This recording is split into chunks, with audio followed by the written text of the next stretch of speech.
Assalamualaikum warahmatullahi wabarakatuh. Waalaikumsalam warahmatullahi wabarakatuh. Selamat pagi anak-anak, apakah sehat semua? Alhamdulillah sehat, Bu. Alhamdulillah ya. Iya. Kelasnya rapi ya, saya lihat bersih. Ini pasti piketnya rajin ya. Iya, Bu.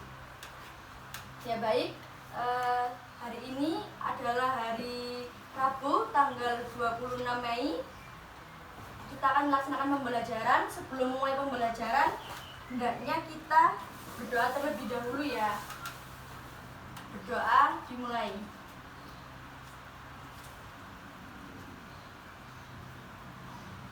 Berdoa selesai. Ya baik, yang pertama akan Ibu absen dulu ya. Takutnya ada yang tidak hadir.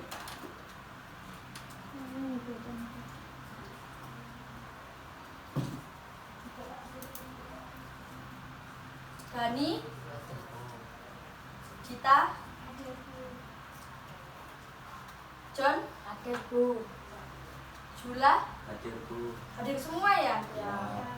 Ya, alhamdulillah kalau gitu. Ya, baik. Ibu akan menanyakan mengenai materi kita yang pertemuan sebelumnya. Apa ada yang masih ingat? Gak ada yang ingat? Masa gak ada yang ingat? Kalau gitu Ibu tunjuk nih. Kita? Flora sama fauna di Indonesia. Ya, benar ya. Jadi pertemuan sebelumnya ini kita mempelajari persebaran flora dan fauna di Indonesia. Nah, pada pertemuan kali ini yang kita pelajari adalah materi tentang pluralitas masyarakat Indonesia. Materi pokoknya ada 5, yaitu perbedaan agama, perbedaan budaya, perbedaan suku bangsa, perbedaan pekerjaan, lalu ada fungsi dan peran dari keragaman budaya di Indonesia. Nah, sebelum itu, oh iya, tujuan pembelajaran hari ini yaitu kita akan melaksanakan pembelajaran dengan metode diskusi, lalu nanti ada metode presentasi yang akan kalian lakukan. Lalu Ibu juga akan menggunakan metode ceramah untuk menjelaskan yang pertama agar kalian mendapatkan materi secara singkatnya lebih dahulu. Oh ya, sebelum Ibu mulai pembelajaran ini, Ibu mau tanya nih, kalian semangat gak pagi ini? Semangat, Bu. Ya, harus semangat dong ya, karena yang penting dari pembelajaran ini kan semangat sama niat ya. Jadi kalian harus punya semangat tinggi. Ya baik, akan Ibu persiapkan materi yang akan Ibu jelaskan kepada kalian melalui PowerPoint yang telah Ibu buat.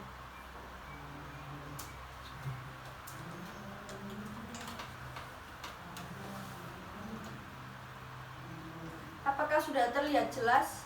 Sudah, Bu. Sudah ya. Nah, jadi ini judul materi kita, pluralitas masyarakat Indonesia. Oh ya, sebelumnya Ibu mau tanya dulu, ada yang sudah tahu pluralitas itu apa? Belum? Ya, akan Ibu jelaskan. Jadi, pluralitas itu artinya perbedaan. Plural itu artinya keberagaman. Jadi pluralitas masyarakat Indonesia adalah keberagaman masyarakat Indonesia. Nah, apa aja sih yang beragam dari masyarakat Indonesia ini? Ada agama, ada suku bangsa, ada budaya, ada mata pencaharian. Nah, keragaman budaya ini tuh nggak serta-merta hanya jadi pajangan aja, tapi juga mempunyai peran dan fungsinya. Nah, ini materi pokok kita yang pertama, agama di Indonesia ada apa saja? Yang pertama ada Islam, tempat ibadahnya adalah masjid ya. Lalu yang kedua Katolik, tempat ibadahnya gereja, sama dengan agama ya. Lalu agama Hindu, tempat ibadahnya pura. Kalau agama Buddha vihara. Kalau agama Konghucu ya benar, kelenteng ya. Jadi agama di Indonesia itu ada 6 anak-anak. yaitu ini tadi ya, Islam, Kristen, Katolik, Hindu, Buddha, dan Konghucu.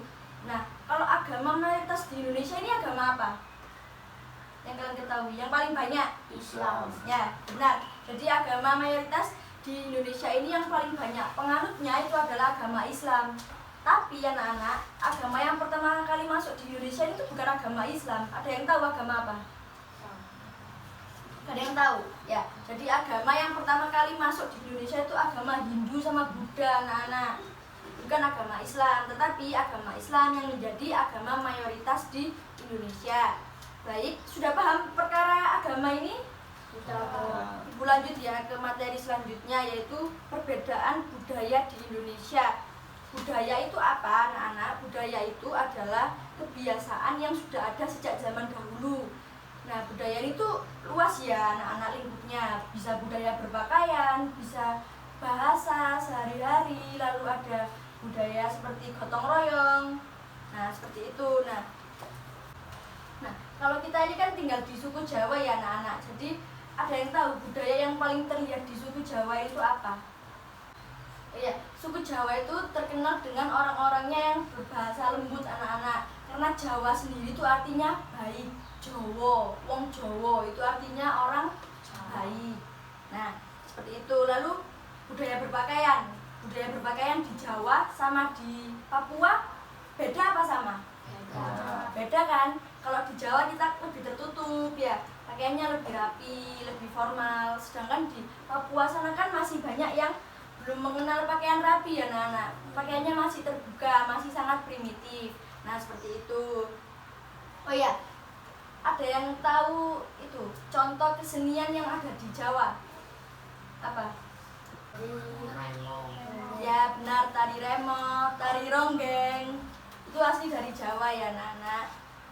Nah, sekian ya yang materi budaya. Kita akan lanjut ke materi selanjutnya, yaitu perbedaan suku bangsa di Indonesia. Kita tinggal di suku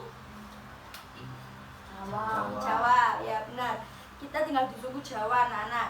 Nah, di Indonesia itu memiliki banyak sekali suku bangsa. Ini yang tercatat ya, ini ada 18 suku bangsa, tapi ini masih lebih sebenarnya. Nah, suku yang paling banyak di Indonesia adalah suku Jawa ya. Suku yang paling besar di Indonesia adalah suku Jawa. Lalu yang kedua ada suku Madura. Kalian tahu kan Madura? Ya, dekat dengan kita kan. Suku Madura itu. Jadi suku Jawa ini tuh jumlahnya di Indonesia tuh lebih dari 30 juta penduduk. Nah, seperti itu. Lalu kita lanjut ke materi selanjutnya, yaitu perbedaan pekerjaan di Indonesia. Pekerjaan adalah mata pencaharian. Nah, pekerjaan ini itu terbagi menjadi dua. Ada pekerjaan formal dan ada pekerjaan non formal. Kalau pekerjaan formal itu ya seperti ibu ini bekerja di instansi yang tetap, yaitu seperti guru, lalu dokter, karyawan kantor. Nah, lalu kalau pekerjaan non formal itu seperti apa? Pekerjaan non formal itu pekerjaan yang tidak terikat anak-anak, seperti pengusaha. Kalau pengusaha kan bebas ya waktunya, nggak harus datang ke kantor setiap hari, nggak harus datang jam 7 pulang jam sore. Lalu ada apa lagi? Petani, ya kan? Petani itu non formal. Lalu ada pedagang kan bebas, dia mau mengikuti jadwalnya sendiri. Sudah paham? Lanjut ya. Ya, lalu ada peran dan fungsi keragaman budaya di Indonesia. Peran yang pertama adalah sebagai daya tarik bangsa asing. Kalian tahu wisata yang paling fenomenal di Indonesia? Di mana itu? Di Pulau Bali. Nah, benar itu Jula. Di Pulau Bali ya anak-anak. Jadi Pulau Balinya Indonesia itu sangat terkenal di luar negeri. Nah, jadi banyak wisatawan asing itu yang mengunjungi Indonesia, yang mengunjungi Bali ini. Bahkan orang-orang luar negeri itu cuma kenal Bali, tapi nggak tahu kalau Bali itu di Indonesia anak-anak. Coba kalian lihat di YouTube itu ya, banyak loh orang Indonesia yang keluar negeri itu tanya, apakah kamu tahu Indonesia? Itu enggak tahu. Tapi kalau mereka ditanyain, apa kalian tahu Bali? Mereka itu tahu anak-anak. Jadi mereka itu cuma mengenal Indonesia itu ya dari Balinya itu aja. Tapi nggak apa-apa, karena wisata yang ada di Bali itu menjadi sumber sumber devisa negara kita karena berhasil mendatangkan turis-turis asing. Lalu peran yang kedua adalah tertanamnya sikap toleransi. Apa itu sikap toleransi? Ada yang tahu? Lupa? Ya, sikap toleransi itu adalah sikap saling menghargai. Contohnya misalnya John sama Dani. John sama Dani itu berbeda suku, satu dari suku Jawa, satu dari suku Madura. Nah, sopan santun di kedua suku ini kan beda ya anak-anak. Di suku Madura sama suku Jawa ini ya, misalnya Dani, menurut Dani itu bahasa A itu sopan, tapi menurut John bahasa A itu nggak sopan. Nah, gimana caranya biar mereka ini tuh nggak terjadi konflik adalah ya dengan penanaman sikap toleransi ini, yaitu sikap saling menghargai. Jadi seperti itu, kita semua ini tuh ya dalam hidup di lingkungan kita itu harus menanamkan sikap toleransi anak-anak. Supaya apa? Supaya kita tuh nggak cekcok sama teman kita, supaya kita bisa hidup rukun, berdampingan secara damai. Lalu ada peran yang ketiga, mendorong inovasi kebudayaan. Inovasi itu ini ya anak-anak, suatu pertemuan yang sebelumnya belum pernah ada. Contohnya inovasi kebudayaan itu ada akulturasi sama asimilasi. Ada yang tahu akulturasi apa, asimilasi ada? Ada yang tahu ya? Ya, jadi akulturasi itu penggabungan dua budaya tanpa meninggalkan sifat kebudayaan aslinya. Sedangkan asimilasi adalah pertemuan dua budaya tapi menghilangkan sifat aslinya anak-anak. Misalnya nih, orang suku Jawa menikah dengan suku Sunda, kan berbeda ya rasnya, berbeda suku bangsanya, tetapi kan kemudian mereka kan melebur jadi satu keluarga. Nah, ini berarti mereka sudah mengesampingkan etnosentrismenya mereka sendiri-sendiri. Jadi mereka itu sudah menjadi satu keluarga, jadi mereka itu sudah tidak lagi kayak kamu suku Jawa, aku suku Sunda, sudah nggak gitu ya anak-anak. Kalau ada pernikahan dua suku bangsa itu mereka menjadi satu. Lalu selanjutnya ada mengembangkan kebudayaan nasional. Nah, ada yang tahu kebudayaan Indonesia yang hingga ke luar negeri? Ini anak-anak yang ibu pakai ini, apa ini? Ya, benar, batik ya anak-anak. Jadi batik Indonesia itu sudah tercatat sebagai warisan dunia. Lalu saling melengkapi hasil budaya. Nah, kita ini meskipun punya kebudayaan yang berbeda-beda, misalnya kita dengan teman kita memiliki kebudayaan berbeda-beda, itu bukan berarti harus menjadi konflik ya anak-anak, tetapi justru itu kita harus saling melengkapi ya.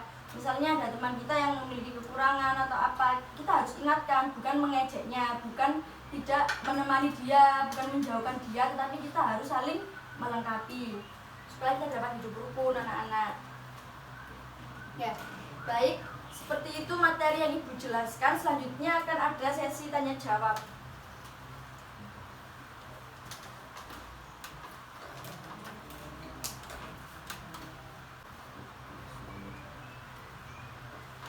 Ya, jadi untuk yang pertama Ibu akan memberi gambar. Lalu kalian harus mengenali gambar-gambar ini ya anak-anak, karena ini materi paling dasar dari pembelajaran hari ini. Ini gambar yang pertama adalah gambar masjid, tempat ibadah agama Islam. Benar. Selanjutnya, ya pura, benar. Tempat ibadah agama Hindu. Ya. Selanjutnya, gereja tempat ibadah agama Kristen. Ya, Kristen dan Katolik ya anak-anak, sama mereka berdua. Lalu ini vihara, tempat ibadah agama salah. Ya, benar. Buddha ya anak-anak, jangan kebalik. Kalau Konghucu itu tempat ibadahnya kelenteng ya, seperti itu. Ini harus kalian pahami betul ya, karena ini tuh dasar sekali materinya. Lalu pertanyaan yang kedua, nanti yang bisa langsung angkat tangan ya anak-anak. Jelaskan alasan Indonesia memiliki banyak suku bangsa. Saya ingin jawab. Ya Dani, silakan. Jadi alasan Indonesia memiliki suku bangsa yang sangat banyak adalah karena Indonesia terdiri dari banyak pulau yang memiliki ciri khas masing-masing. Ya, benar sekali. Jadi Indonesia ini ya dari ujung barat hingga ujung timur itu memiliki banyak sekali suku bangsa. Benar apa yang dikatakan Dani tadi. Setiap pulau ini anak-anak, oh ya ibu mau tanya dulu sebelumnya, kalian sudah mengenali 5 pulau besar di Indonesia ini kan? Ini pulau apa? Bali, Bukan, ini. Lampung, Sumatera, Ya benar, Sumatera. Ini. Jawa, Ya ini pulau kita ya anak-anak. Kalau ini, Kalimantan, benar. Ini, Sulawesi, ya kayak huruf K ini ya. Ini Sulawesi. Ini, Papua. ya benar Papua. Kalian harus ingat ya anak-anak, 5 pulau besar ini jangan sampai kebalik-balik, jangan sampai lupa. Ya, jadi setiap pulau ini tuh banyak suku bangsa di dalamnya. Di Jawa aja itu ada berapa suku bangsa, beda lagi di Sumatera, Kalimantan, Papua. Nah, setiap pulau, setiap suku bangsa yang ada di Indonesia ini tuh memiliki ciri khasnya masing-masing anak-anak. Misal pulau Papua dengan ciri khasnya yang masih primitif sukunya. Lalu ada di pulau Jawa ada suku Baduy. Kalian tahu suku Baduy ya anak-anak? Tahu? Nggak tahu ya. Suku Baduy itu ada di Jawa Barat anak-anak, ada di Banten. Suku Baduy ini tuh merupakan suku yang masih sangat primitif di Indonesia anak-anak, satu-satunya yang ada di Jawa. Jadi suku Baduy ini tuh anak-anak yang nggak ada pendidikan di sana. Mereka tuh nggak sekolah. Mereka itu hidup itu hanya untuk kepentingan alam. Jadi mereka itu sangat mengabdi pada alam, sangat mengabdi pada budayanya. Mereka tuh orang-orang yang berbudaya, orang-orang yang mencintai alamnya. Nah, sejak pandemi COVID-19 ini ya anak-anak, satu-satunya suku yang tidak terdampak COVID adalah suku Baduy anak-anak. Karena apa? Karena suku Baduy dalam ini tuh menutup diri mereka dari masyarakat luar. Jadi mereka kan aman ya, nggak terkontaminasi. Sedangkan kita yang di Pulau Jawa ini, jumlah kasus COVID-nya kan tinggi. Karena apa? Karena kita tuh banyak berinteraksi dengan masyarakat luar pulau, luar kota, bahkan hingga luar negeri. Nah, seperti itu. Lalu lanjut ya ke pertanyaan selanjutnya. Bagaimana sikap kalian jika kalian memiliki teman satu kelas yang berbeda ras atau berbeda suku? Siapa yang menjawab? saya ingin menjawab Bu. Ya silakan. Sikap yang benar adalah tetap mau berteman dengan baik dengan teman yang berbeda ras tersebut Bu. Kita tidak boleh mengolok-olok atau menghina dia Bu. Ya, benar sekali ya apa yang disampaikan oleh Jula. Jadi ketika kita punya teman yang berbeda ras, berbeda suku, ya intinya berbeda apa dari kita yang itu kita harus menerima perbedaan itu. Jadi kita harus menghargai teman kita yang berbeda supaya kita tidak bertengkar, supaya kita tidak konflik sama teman kita. Oke, pertanyaan selanjutnya ya. Coba kalian analisis mengapa agama Islam menjadi agama mayoritas di Indonesia. Padahal tadi Ibu sudah jelaskan kalau agama yang pertama kali masuk di Indonesia itu agama Hindu dan Buddha. Saya ingin menjawab Bu. Ya John. Karena setahu saya proses penyebaran agama Islam itu dilakukan di berbagai bidang Bu. Pada zaman dulu, contohnya melalui pertunjukan wayang. Tadi masyarakat Indonesia banyak yang tertarik. Selain itu, persyaratan masuk agama Islam juga mudah Bu. Ya, benar sekali ya anak-anak jawabannya John. Jadi zaman dulu Islam itu memang bukan agama yang pertama kali masuk. Islam itu agama ketiga setelah Hindu dan Buddha. Nah, agama Islam ini kenapa kok menjadi agama mayoritas kita? Kok orang Indonesia itu banyak yang memeluk agama Islam?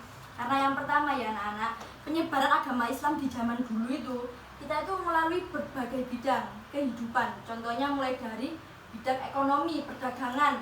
Orang-orang dari Gujarat, orang-orang dari Arab sana dalam menyebarkan Islam di Indonesia itu dengan mereka itu berdagang anak-anak. Mereka datang ke Indonesia, lalu mereka itu melakukan perdagangan. Nah, melalui perdagangan ini mereka menyebarkan agama Islam kepada penduduk Indonesia. Lalu selain perdagangan, ini pernikahan. Orang-orang dari Arab, orang-orang dari Gujarat ini itu menikahi penduduk asli Indonesia anak-anak. Jadi orang Indonesia itu banyak yang masuk Islam karena menikah dengan orang Arab, menikah dengan orang Gujarat di zaman dahulu.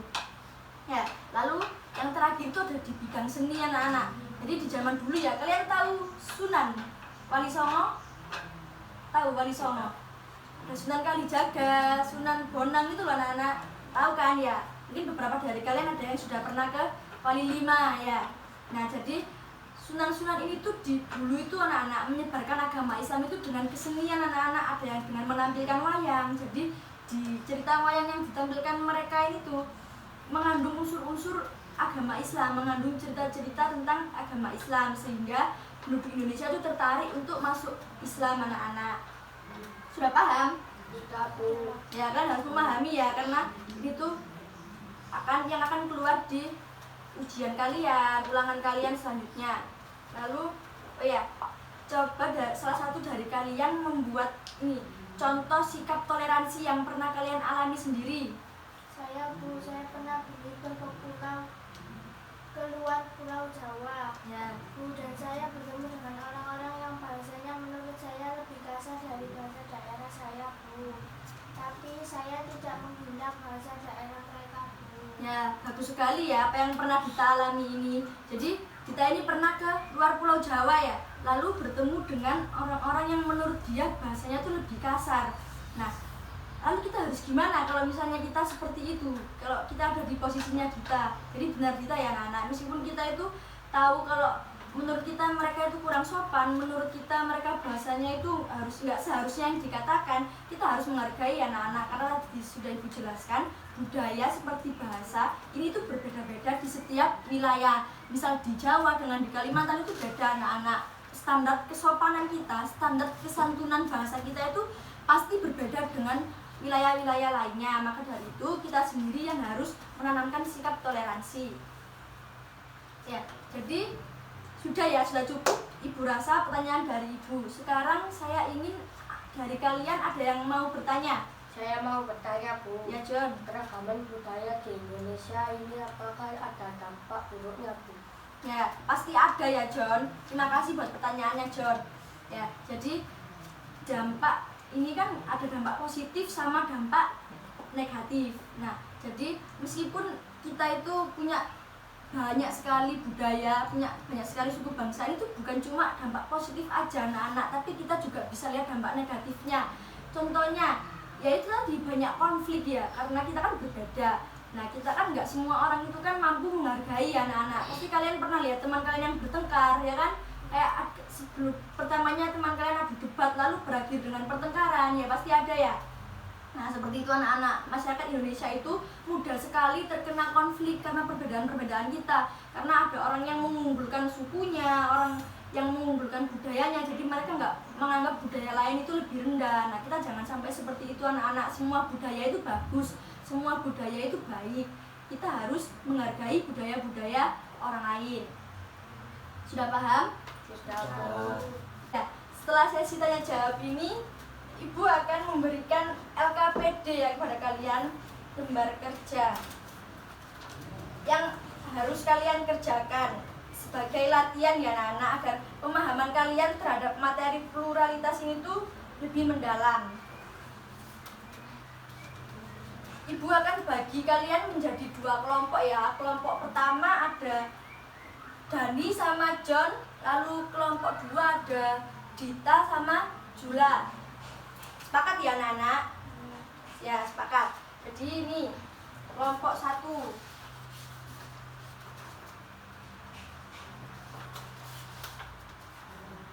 Ini LKPD-nya ya, John. Lalu ini lembar untuk mengerjakannya. Ini LKPD-nya, ini lembar untuk mengerjakannya. Nah, jadi kalian buka pada materi perbedaan pekerjaan. Yang ini, ayo berlatih. Ini itu baliknya. Ya. Tadi sudah Ibu jelaskan kan perbedaan pekerjaan di Indonesia. Nah, pekerjaan di Indonesia itu juga tergantung topografisnya anak-anak. Topografis itu apa? Topografis itu perbedaan bentuk muka bumi. Jadi ini ya, kita yang di Jawa dengan di Kalimantan, bahkan di Jawa aja itu topografisnya itu sudah beda-beda anak-anak. Misalnya kita di Sidoarjo ya, kita tinggal di Sidoarjo, itu dataran rendah apa dataran tinggi? Loh, dataran tinggi ya, dataran rendah anak-anak. Kalau ini di Jawa Tengah, di daerah Gunung Kidul, daerah pegunungan itu berarti dataran tinggi ya, seperti itu perbedaannya. Lalu ini contohnya di daerah Lamongan, Pacitan yang banyak pantainya itu daerah Pesisir. ya benar, daerah pesisir. Nah, pekerjaan masyarakat Indonesia itu masih banyak yang bergantung pada alam anak-anak, Mas, karena adanya perbedaan bentuk muka bumi di wilayah-wilayah kita. Ya, jadi silakan kalian kerjakan yang ayo berlatih itu, kalian berdiskusi bersama dengan anggota kelompok kalian. Ya, silakan. Ibu beri waktu 20 menit.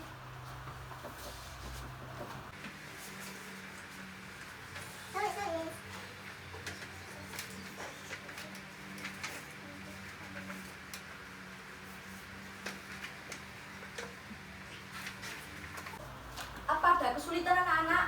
Enggak, Bu. Nggak ada ya?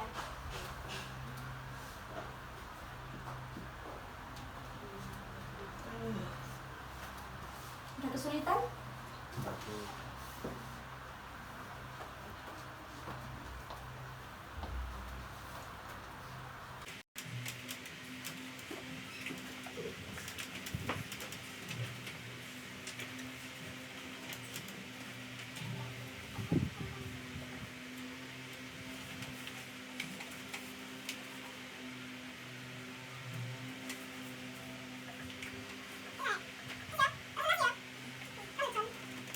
Ya, baik.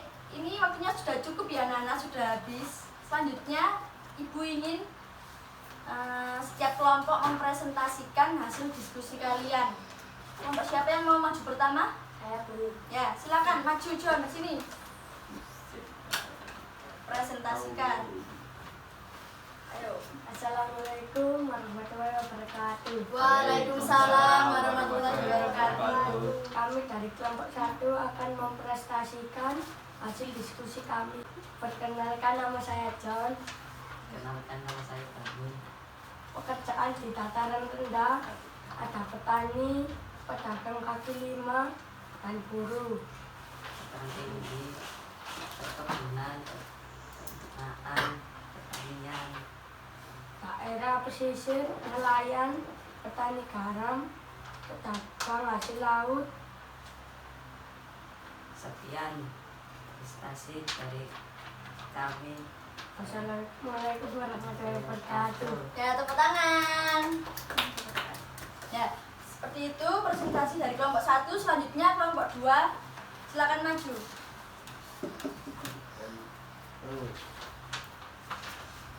Assalamualaikum warahmatullahi wabarakatuh. Waalaikumsalam warahmatullahi wabarakatuh.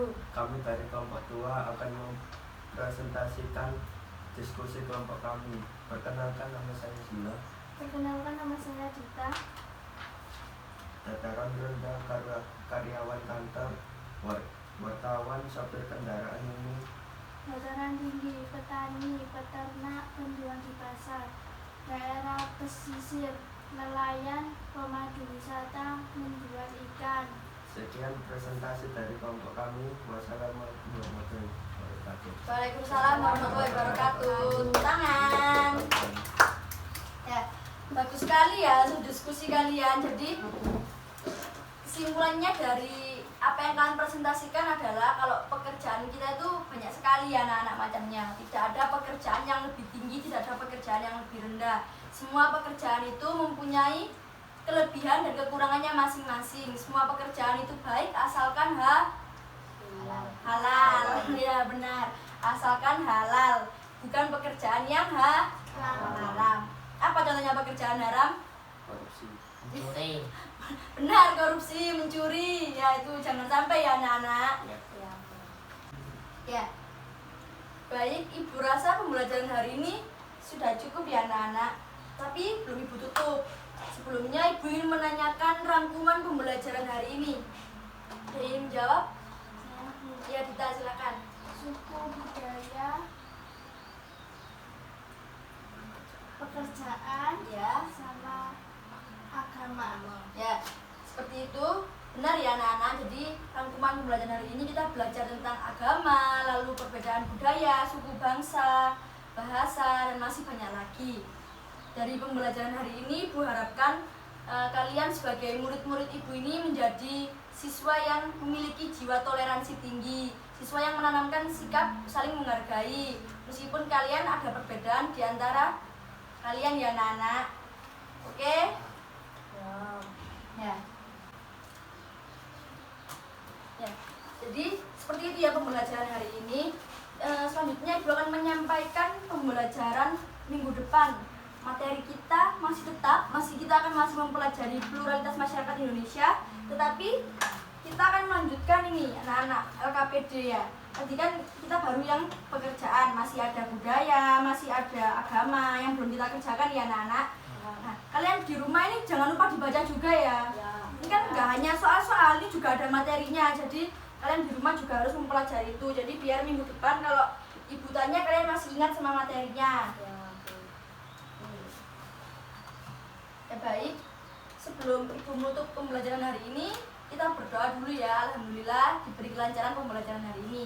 Berdoa dimulai. Berdoa selesai.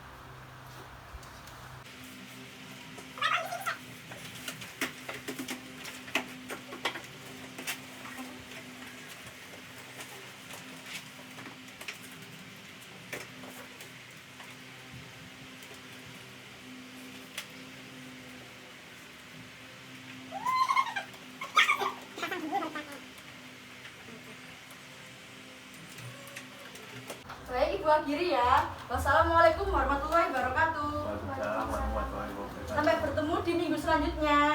Bye.